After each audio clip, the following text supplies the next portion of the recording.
বিয়ে হয়েছে 2 বছর। স্বামী প্রবাসে থাকেন। এই 2 বছরে আমি যতবারই তার কাছে গিয়েছি, কখনো মনে হয়নি তিনি আমাকে নিজের থেকে খুঁজে নিয়েছেন। ছুটিতে বাড়ি এলে টানা 10 দিনও চলে যায়, তবু দাম্পত্য ঘনিষ্ঠতা হয় না, যদি না আমি নিজে আগ্রহ দেখাই বা অনুরোধ করি। কখনো কখনো আমি চাইলেও তিনি সাড়া দেন না। বয়স্ক মানুষের মতো চুপচাপ শুয়ে থাকেন। রাতে আমি জড়িয়ে ধরলে তিনি বিরক্ত হন। যখন অনেক চেষ্টায় কাছে আনতে পারি, তখনও আমার মন মানসিকভাবে প্রস্তুত হওয়ার আগেই সব শেষ হয়ে যায়। সেটাও হয় 7-8 দিন পরপর। এতে আমার ভেতরে কোনো তৃপ্তি আসে না। আমি ডাক্তার দেখাতে বললেও তিনি দেখান না। দাম্পত্য পরিতৃপ্তি আসলে কেমন অনুভূতি আমি জানি না। বিয়ের পর থেকে আজ পর্যন্ত আমার চাহিদা পূরণ হয়েছে সর্বোচ্চ 6-7 বার। আমার এখন কি করা উচিত?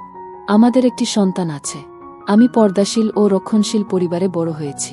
অথচ তিনি উল্টো বলেন আমি যেন এমন কারো সঙ্গে থাকি যে আমার দাম্পত্য চাহিদা পূরণ করতে পারবে। তার বয়স 3-8, আমার বয়স 2-5। 2 মাস পর স্বামী আবার দেশে ফিরল। আমিনায় গাড়ির শব্দ শোনামাত্র মেয়েটার বুক ধকধক করে উঠল। এতদিনের একাকিত্ব, শূন্য রাতের স্মৃতি, সব মিলিয়ে সে ভেবেছিল এবার হয়তো কিছুটা বদলাবে। প্রথম কয়েক ঘন্টা স্বামী স্ত্রীর মধ্যে সাধারণ কথাবার্তা হলো, বাচ্চাকে নিয়ে হাসিঠাট্টা, পরিবারের খোঁজ খবর। কিন্তু রাত নামতেই মেয়েটার মন অদ্ভুত এক অস্থিরতায় ভরে গেল। সে চাইল স্বামীকে কাছে পেতে, অনুভব করতে, নিজের একাকিত্ব মুছে দিতে। কিন্তু স্বামী যেন অন্য এক জগতে ডুবে আছে, মোবাইল ফোনে, বন্ধুদের ফোনালাপে বা কাজের গল্পে। রাত গড়িয়ে গেল, অথচ সে একবারও স্ত্রীর দিকে গভীরভাবে তাকাল না। মেয়েটা সাহস করে স্বামীর হাত ধরল, কিন্তু সাড়া মেলেনি। শুধু ক্লান্ত মুখে বলল, আজ খুব ক্লান্ত লাগছে, পরে কথা হবে। পরে? সে জানে সেই পরে আর আসে না। মেয়েটা পর্দাশীল, তার পরিবার, তার শিক্ষা তাকে শিখিয়েছে সীমার মধ্যে থাকতে। তাই সে কাউকে বলতে পারে না, কাউকে দিয়ে এই শূন্যতা পূরণ করতেও পারে না। অথচ ভেতরের একাকিত্ব তাকে ধীরে ধীরে নিঃশেষ করে দিচ্ছে। রাত গভীর হলে ঘরের অন্ধকারে সে বালিশে মুখ চাপা দিয়ে কেঁদে ফেলল, যেন চোখের জলও কাউকে দেখাতে লজ্জা লাগে। পরের দিন সকাল থেকে আকাশ ছিল ভারী মেঘে ঢাকা। সূর্যের আলো কোনো চেতনা ছাড়াই নিঃশব্দে আকাশের পেছনে লুকিয়ে গেল। বাতাস ঠান্ডা, আর ঠিক তখনই বৃষ্টি নামল, ঝমঝম করে, যেন কেউ দম বন্ধ করা পৃথিবীর বুক থেকে নিঃশ্বাস ফেলে দিল। বৃষ্টি পড়ছিল ধীরে ধীরে, তারপর মাঝে মাঝে একটু বেশি প্রবল হয়ে উঠছিল। চারপাশ ভিজে গিয়ে একটা নিস্তব্ধতা নেমে আসছিল, যেন পৃথিবীর সব শব্দ বৃষ্টির মাঝে হারিয়ে যাচ্ছে। মেয়েটা বাড়ির ভিতর থেকে একটু সাহস জোগায়, ধীরে ধীরে বৃষ্টির ঝাঁঝালো শব্দের মাঝ দিয়ে স্বামীর ঘরের দিকে এগিয়ে যায়। ঘরে বিদ্যুৎ নেই, তাই চারপাশ অন্ধকার। বাতাস ভিজিয়ে দিচ্ছে ওড়না, সে ঠান্ডায় কাঁপছে। তার হাত গুজে রাখা ঠোঁটে ভেসে আসে এক অদ্ভুত কাঁপুনি, হয়তো শীত, হয়তো মনের একাকিত্ব। তার মাথায় বারবার ঘুরপাক খাচ্ছে একই চিন্তা, আজ স্বামী এসেছে, অনেক দিন পর। আজ হয়তো তার কাছে কিছু বলতে পারবে, হয়তো কিছু শোনার সুযোগ পাবে। কিন্তু মনের ভেতর একটা ভয়ও আছে, যে ভয় হয়তো দিনের শেষে আবার আগের মতো নিস্তব্ধতা আর একাকিত্ব ফিরে আসবে। সে জানে তার ছোট্ট মেয়েকে অনেক পর স্বামীর বাড়ি এসে যাওয়ার সময় শাশুড়ির কাছে নিয়ে গেছে। শাশুড়ি ও পরিবারের অন্যান্য সদস্যরা তার বেদনা বুঝে তাকে একা থাকার সুযোগ করে দিয়েছে, যেন সে একটু শান্তিতে স্বামীর সঙ্গে সময় কাটাতে পারে। মেয়েটা দরজার সামনে এসে দাঁড়ায়, হাতে ধরা ওড়না ভিজে গিয়েছে, চোখে পানি জমে, মুখে একটা অদ্ভুত আশার ছোঁয়া। সে ভিতরে গিয়ে স্বামীর দিকে তাকাল, যিনি মোবাইলে ব্যস্ত, মাথা নিচু করে কিছু স্ক্রোল করছেন। সে চুপচাপ দাঁড়িয়ে থাকে, বলার কথা গলায় গলায় আটকে থাকে। মনে মনে চেষ্টা করে তার উপস্থিতি জানানোর, তার কাছে যাবার। কিন্তু স্বামী যেন অনেক দূরে, অন্য এক জগতে। বৃষ্টির শব্দ আর ঘরের অন্ধকারে মেয়েটার হৃদয় যেন ভেঙে যাচ্ছে, অথচ মুখে বলতে পারেনি একটু। তার মনের এক কোণে প্রশ্ন জাগে, এই বৃষ্টি কখন থামে? আমার এই নিঃসঙ্গতা কি কখনো শেষ হবে? বৃষ্টি পড়তে থাকে, আর তার হৃদয় একাকিতার বৃষ্টিতে ভিজে যাচ্ছে। বৃষ্টি বাইরে অব্যাহত, আর ঘরের ভিতর কষ্টের একটা নীরবতা। মেয়েটা দরজা বন্ধ করে কোণে বসে পড়ল। তার মাথায় ঘুরছে হাজারো চিন্তা। স্বামীর এই উদাসীনতা, নিজের একাকিত্ব, বাচ্চার ভবিষ্যৎ, সব মিলিয়ে তার মন চাপা বিষাদে ভরে উঠছে। তখন হঠাৎ দরজার বাইরে ছোট্ট কদম পা আওয়াজ হলো। সে ঘুরে দেখি, তার ছোট্ট মেয়ে ভিজে ওড়না আঁকড়ে ধরে দরজার সামনে দাঁড়িয়ে আছে। মেয়েটার চোখে অজানা ভয় আর মায়ার মিশ্রণ। মেয়েটাকে বুকের কাছে টেনে নিয়ে সে একটু হাসল, যেন নিজের ভিতরের যন্ত্রণাটা একটু লুকাতে পারে। চলো বাইরে যাই। মেয়েটাকে নিয়ে বৃষ্টি দেখে সে ধীরে ধীরে ঘর থেকে বেরিয়ে পড়ল। বৃষ্টির মাঝে ভিজে ভিজে দুজনে হাঁটছিলেন, যেন কোনো নতুন আশার খোঁজে।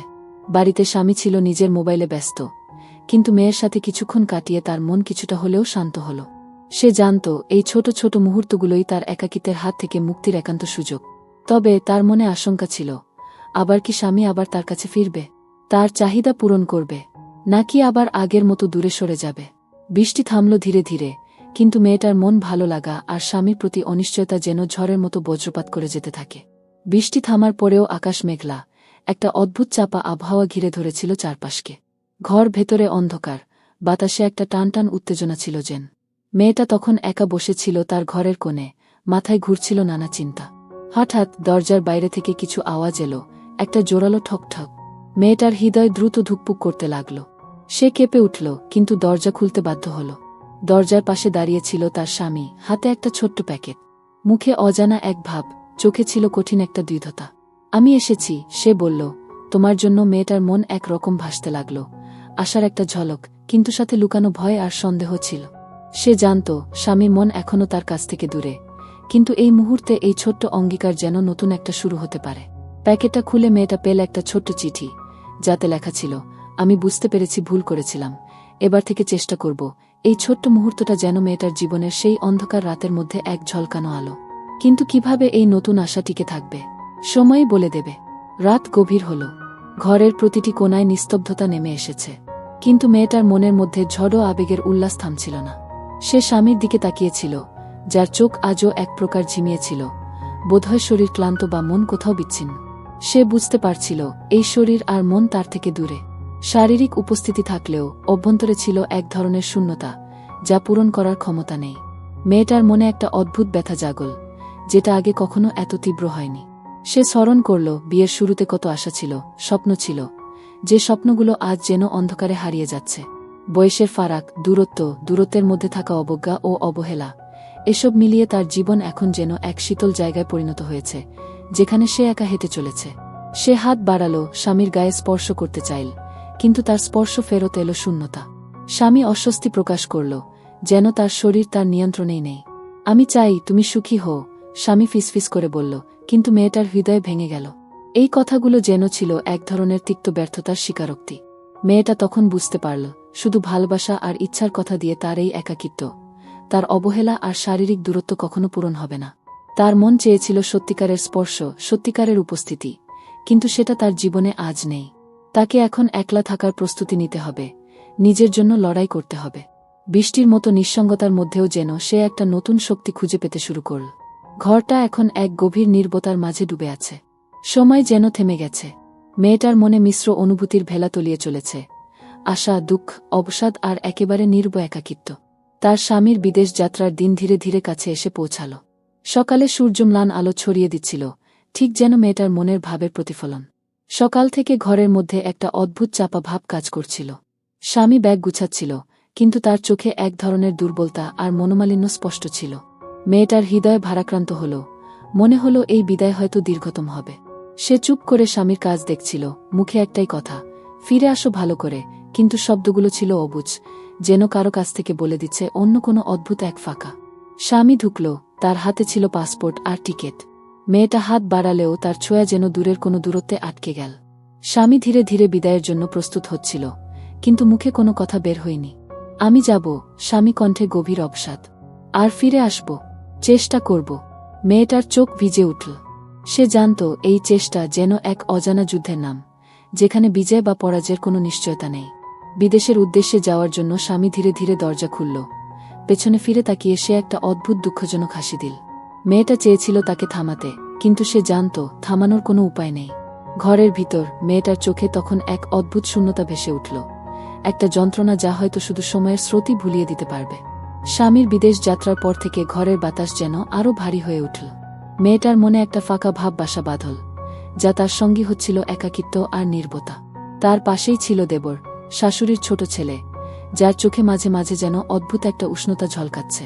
সে বরাবরই একটু আলাদা, একটু কাছে আসার চেষ্টা করত, কিন্তু মেয়েটা ছিল পর্দাশীল, নিজের পরিবার ও মর্যাদা নিয়ে যত্নশীল। কিন্তু সময়ের সঙ্গে সঙ্গে যখন স্বামী বাইরে আর ঘরে একা মেয়েটা, তখন দেবরের কাছ থেকে একটা ভিন্ন অনুভূতি পেতে থাকল সে। একটু সঙ্গ, একটু মন খুলে কথা বলা, এমনকি একটু ভালোবাসার স্পর্শ। একদিন বৃষ্টি পড়ছিল আবার। মেয়েটা কাজ করতে গিয়ে নিজের মন ঝরঝর করছিল। হঠাৎ দেবর এসে দাঁড়ালো তার পাশে, চুপচাপ হাত ধরে বলল, তুমি একা নও, আমি আছি। মেয়েটার চোখে অজানা লজ্জা ও দ্বিধা ভেসে উঠল, কিন্তু হৃদয় এক অদ্ভুতভাবে উত্তেজিত হল। সে বুঝতে পারল এই সম্পর্ক আর শুধু সঙ্গীত নয়, এক গভীর আকর্ষণ। তবে পর্দাশীলতা, পরিবারের নিয়ম আর নিজের গৌরব যেন তাকে বারবার থামিয়ে দেয়। সে জানে এই পথ শুধু তার জন্য নয়, তার সন্তান আর পরিবারের জন্য অনেক বড় ঝুঁকি। কিন্তু যখন কেউ পাশে থাকে, যে তার ব্যথা বুঝতে পারে, সে আর কি করতে পারে। দিনের আলো আস্তে আস্তে ম্লান হয়ে আসছিল, আর ঘরটা একটা অদ্ভুত স্নিগ্ধতা আর উত্তেজনার মিশেলে ভরে উঠছিল। মেয়েটা আর দেবরের মধ্যে সম্পর্ক এখন শুধুমাত্র কথাবার্তার বা ছোটখাটো সহানুভূতির বাইরে চলে গিয়েছিল। তারা দুজন যেন এক একটি ছোট্ট দুনিয়া গড়ে তুলেছিল, যেখানে তারা দুজনেই মুক্ত। শুরুর দিকে দেবর ছিল শুধুমাত্র তার দেখভালকারী, মনে করে যে একজন পরোপকারী ভাই তার পাশে আছেন। কিন্তু এখন তাদের মাঝে গড়ে উঠেছে এক গভীর বন্ধুত্ব, আর তার বেশ খানিকটা দিয়ে গিয়েছে ভালোবাসার ছোঁয়া। মেয়েটা বুঝতে শুরু করল যে স্বামী তাকে যা দিতে পারেনি, যা সে কখনোই জানতে পারেনি বা পেয়েছে না, তা দেবর একরাতে হয়ে উঠল তার জীবন পরিবর্তনের মূর্ত প্রতীক। দেবরের স্নেহ, স্পর্শ আর যত্নে মেয়েটার ভেতরে এক অদ্ভুত অনুভূতি জাগল, একটা যা সে বহুদিন হারিয়ে ফেলেছিল। এক রাত তারা একসঙ্গে কাটালেন, যেখানে তারা একে অপরের অনুভূতিকে বোঝার চেষ্টা করল। পরস্পরের স্পর্শে তারা খুঁজে পেল একটি নতুন বাস্তবতা, যেখানে কোনো নির্বতা নেই, কোনো ভয় নেই, শুধু একে অপরের কাছে থাকার শান্তি। দেবর তার যত্নে মেয়েটার মন আর শরীরের সব পীড়া মুছে দিল, আর মেয়েটা প্রথমবারের মতো অনুভব করল সে সুখ কি, প্রেম কি, আসল অন্তরঙ্গতা কি। তার স্বামী যা পারেনি, দেবর তা একরাতে সার্থকভাবে পূরণ করল। এই অনুভূতিতে মেয়েটার চোখে জল ভেসে এলো, তবে সেটা ছিল কষ্টের নয়, বরং একটা মুক্তির অশ্রু, যার গল্প ছিল দীর্ঘদিনের অবহেলা। তারপর থেকে তারা দুজন একসাথে সময় কাটাতে শুরু করল। ছোট ছোট মুহূর্ত, নির্বরাতের আলাপ, স্পর্শ, হাসি আর কখনো কখনো মনের গভীর কথা। তারা দুজন যেন এক নতুন জীবনের সন্ধানে ছিল। তবে মেয়েটার মনের মাঝে এখনও একটি ভয় কাজ করত। এই সম্পর্ক কতদিন স্থায়ী হবে? এই সুখ কতদিন তার জন্য থাকবে? পরিবারের বন্ধন আর সামাজিক নিয়ম কিভাবে তাদের মাঝে ফাটল ফেলবে? এই সব প্রশ্ন ঘিরে রাখত মেয়েটার হৃদয়, কিন্তু দেবরের সান্নিধ্যে সে অল্প কিছুটা হলেও স্বস্তি পেত। এই ছিল তাদের নতুন পথ চলা, যেখানে স্বামী ছিল দূরে আর দেবর ছিল কাছে, যেখানে প্রেম আর দায়িত্বের মধ্যে সূক্ষ্ম সীমানা ছিল। স্বামীর অনুপস্থিতি, দেবরের স্নেহময় উপস্থিতি আর জীবনের নানা বাধাপতনের মধ্য দিয়ে মেয়েটার জীবন এখন একটা নতুন মোড় নিচ্ছিল। তার হৃদয়ে ফিরে এসেছিল এক অদ্ভুত শান্তি, যা আগে কখনো অনুভব করতে পারেনি। দেবরের সঙ্গে কাটানো সময়গুলো তার জীবনের এক এক ফুলের মতো প্রস্ফুটিত হচ্ছিল। ছোট ছোট হাসি, নরম কথাবার্তা, যত্ন, সবকিছু মিলিয়ে তার মন আর শরীর দুই যেন এক রকমের পূর্ণতা পেতে শুরু করেছিল। একসময় যেদিন সে কষ্টে, দুঃখে, নিঃসঙ্গতায় ভুগত, আজ সেই সময়গুলো যেন স্মৃতির পর থেকে মুছে গিয়েছে। তার সংসার এখন শান্ত আর সুন্দর। দেবর তার পাশে থেকে তাকে স্নেহের ছায়ায় জড়িয়ে ধরেছে, আর মেয়েটা সেই স্নেহে আত্মবিশ্বাস ফিরে পেয়েছে। সে জানত, যদিও তার স্বামী দূরে আছেন, তার পাশে কেউ আছেন যে তাকে সত্যি বুঝে, সম্মান করে। ঘরের বাতাসে ভালোবাসার সুবাস মিশে আছে, আর মেয়েটার চোখে উজ্জ্বলতা, মন মিশে আছে আনন্দে। প্রতিদিনের ছোট ছোট আনন্দগুলো তার জীবনে নতুন রং এনে দিয়েছে। বাবার জন্য ভালোবাসার কথা, সন্তানের হাসি, দেবরের যত্ন। একসময় যেখানে সে হারিয়ে গিয়েছিল, সেখানে আজ সে নতুন করে জন্ম নিচ্ছে, একটি জীবনের যা পূর্ণতা, শান্তি আর সুখের। তবে জীবনের এই সুন্দর সময়ের মাঝেও মনের এক কোণে রয়ে গেছে ক্ষণস্থায়ী উদ্বেগ, ভবিষ্যতে কি হবে। কিন্তু এখনই সে সেই চিন্তা কিছুটা ত্যাগ করে জীবনের মধুর মুহূর্তগুলো উপভোগ করতে চায়। মেয়েটার স্বামীর দেশের বাইরে থেকে খবর আসে, তার গর্ভধারণের কথা সে জানতে পেরেছে। এই খবর কিভাবে তার জীবনকে বদলে দেবে? সে কি দেবরের প্রতি তার নার্ভাকে ধরে রাখতে পারবে, নাকি এবার শুরু হবে নতুন এক যুদ্ধে, যেখানে থাকবে ঘরবাড়ির সম্মান, বিশ্বাসের টানাপোড়েন আর অজানা সিদ্ধান্তের নাটক? এই গল্পের পরবর্তী অংশে আপনি দেখবেন কিভাবে মেয়েটার স্বামী এই খবরের প্রতি প্রতিক্রিয়া জানায়, আর কিভাবে তাদের সম্পর্কের ধারা বদলে যায়। আপনি কি আগ্রহী? পরের পার্টে আছে উত্তেজনা, আবেগ আর অপ্রত্যাশিত মোড়। স্বামীর বিদেশ যাওয়ার পর থেকে মেয়েটার জীবন যেন এক অনিবার্য একাকিত্বের মধ্যে ডুবে গিয়েছিল। প্রতিদিনের সোনালী স্বপ্নগুলো ম্লান হতে থাকল, আর ঘর সংসারের সেই স্নিগ্ধতা বদলে এল নিঃসঙ্গতা আর বিষাদের মাঝে। তখনই এক বিশেষ মানুষ তার জীবনে আসতে শুরু করল, দেবর, তার শাশুড়ির ছোট ছেলে। দেবর স্বভাবতই বেশ যত্নবান, কিন্তু প্রথম দিকে মেয়েটা তার কাছ থেকে দূরে থাকার চেষ্টা করেছিল, কারণ সে নিজের গৌরব, পারিবারিক মর্যাদা ও সমাজের শর্তাবলীকে সম্মান করত। তার মনে সবসময় পর্দাশীলতার একটা দেয়াল ছিল, যা দেবরের কাছাকাছি যেতে বাধা দিত। কিন্তু সময়ের সঙ্গে সঙ্গে দেবরের ছোট ছোট আচরণগুলো তার মন ভেঙে দিতে লাগল। দেবর প্রতিদিন বাজার থেকে নানা রকম মজার ও নতুন খাবার কিনে এনে ভাবির জন্য নিয়ে আসত। এদের মধ্যে ছিল মিষ্টি, পিঠা, প্রিয় সবজি, এমনকি কখনো কখনো ছোট ছোট ডেজার্ট। এই খাবারগুলো ছিল ভাবির পছন্দের, যা দেবর সতর্কভাবে বাজার থেকে বেছে নিয়ে আনে যেন ভাবির মুখে একটুখানি হাসি ফুটে ওঠে। দেবরের এসব ছোট ছোট কাজ ছিল শুধু খাওয়া দাওয়া দেওয়া নয়, বরং একটি নিভিতে দেওয়া স্নেহ, যার মাধ্যমে সে মেয়েটাকে বোঝাতে চেয়েছিল যে সে তার পাশে আছেন, তার যত্ন নিচ্ছেন। সে চাইতো ভাবির মন ভালো থাকুক, যেন তার হৃদয় কিছুটা হলেও শান্তি পায়। প্রতিদিন বিকেলে বা সন্ধ্যায় তারা একে অপরের সঙ্গে কথা বলত, দিনের ছোটখাটো গল্প, দুশ্চিন্তা শেয়ার করত। মেয়েটার জীবনে এই ছোট ছোট স্নেহ ছিল এক অদ্ভুত সান্ত্বনা, যা তার মনকে আলপনা দিতে লাগল এক নতুন রঙে। যখন তিনি একা, হতাশ, তখন দেবরের মজাদার খাবারের কথাবার্তাগুলো যেন এক আশার সেতু। এই ছোট্ট সেতুটি তার কাছে এক আশার আলো হয়ে উঠল। কিন্তু ভিতর থেকে মেয়েটার মনে এক অদ্ভুত দ্বন্দ্ব চলছিল।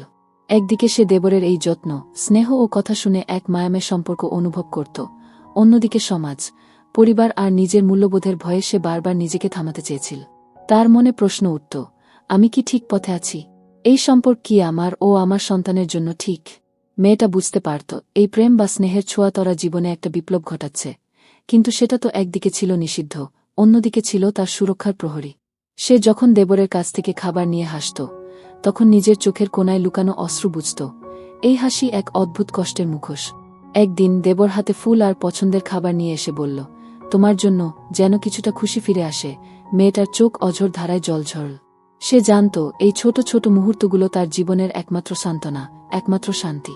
কিন্তু সে আবার নিজের আত্মসম্মান আর পরিবারের গৌরব নিয়ে ভাবতে থাকল। এই ছোট্ট সুখের বিনিময়ে সে কি সবকিছু হারাতে চায়? সে বুঝতে পারত যে এই সম্পর্কের গতি কতটা ঝুঁকিপূর্ণ। মেয়েটার মনের ভিতরে যেন এক সংকট সৃষ্টি হল, যেখানে ভালোবাসা আর বাধ্যবাধকতার মধ্যকার টানাপোড়েন তার প্রতিটি নিঃশ্বাসে শ্বাসরুদ্ধ করে। এই যুদ্ধে জয়ী হতে হলে তাকে বেছে নিতে হবে নিজের অন্তরের ভালোবাসা, নাকি পরিবারের মর্যাদা ও দায়িত্ব। মেয়েটার স্বামীর দেশের বাইরে থেকে খবর আসে, তার গর্ভধারণের কথা সে জানতে পেরেছে। এই খবর কিভাবে তার জীবনকে বদলে দেবে? সে কি দেবরের প্রতি তার নার্ভাকে ধরে রাখতে পারবে, নাকি এবার শুরু হবে নতুন এক যুদ্ধে, যেখানে থাকবে ঘরবাড়ির সম্মান, বিশ্বাসের টানাপোড়েন আর অজানা সিদ্ধান্তের নাট? বন্ধুরা, পরের পার্ট দেখার জন্য চ্যানেলটি অবশ্যই সাবস্ক্রাইব করুন আর পাশে থাকা বেল আইকনটি বাজিয়ে দিন।